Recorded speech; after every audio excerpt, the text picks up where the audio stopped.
अस्सलाम वालेकुम। जिस तरह कि तुसीं जानते मैं इरफान खान काड़े वाला तुहाडे वास्ते वीडियो लैके आए बगैर इंजन तो बैटरी से चलने वाली मोटरसाइकिल। यह देख लो, यह मोटरसाइकिल जे यह बैटरी से चलती जे। साढ़े को आई इन्हें फ्रंट एक्सीडेंट होया, फ्रंट शाक वगैरह का। यह सामने तुहाडे सामने खोलिया जे किट, इत्थे लगदी लीड, इत्थों होंदी बैटरी चार्ज होंदी है। सैट आपां खोल के दिखावांगे इहदे विच की कुछ हैगा, की किट हैगी। यह चैक कर लो तुहाडे सामने जो कुछ लगा है। यह हैगा जे कंट्रोलर हैगा जे, ये DC नूं AC करंट करदा जे।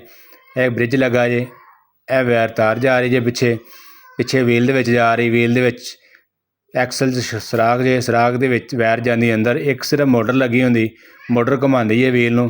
मोटर के जरिए मोटरसाइकिल चलदी जे। यह वायर जे पिछले व्हील दे विच जा रही, इहदे विच एक मोटर लगी होंदी, होर कुछ भी नहीं हुंदा। मोटर लगी जे, मोटर जो घूमती पिछला व्हील घूमदा जे। हुण जाने परली साइड ते, परली साइड ते दिखाइए तुहानूं की उस तरह ही ब्रेक शू लगदे ने जिस तरह इंजन वाली मोटरसाइकिल 'च ब्रेक शू लगदे ने। यह ब्रेक पैडल आ गया, ब्रेक शू उरली साइड ते उस तरह ही लगदे ने। यह चैक करो, उस तरह ही ब्रेक शू लगदे ने। सिर्फ इहदे विच इंजन नहीं है, बैटरी रखी है। 3 बैटरियां पैंदियां, 2 बैटरियां इहदे विच रखियां होईयां। बैटरियां तो चार्ज होंदी जे, 3 घंटे लगदे बैटरियां चार्ज होंदियां। 3 घंटे चार्ज होने तो बाद 100 किलोमीटर चलदी है। फ्रंट एक्सीडेंट हो गया, फ्रंट असीं खोलिया वा, फ्रंट करना सीधा आंदा। तो मैं तुहानूं बाकी भी जानकारी दे दा बैटरी वाली मोटरसाइकिल।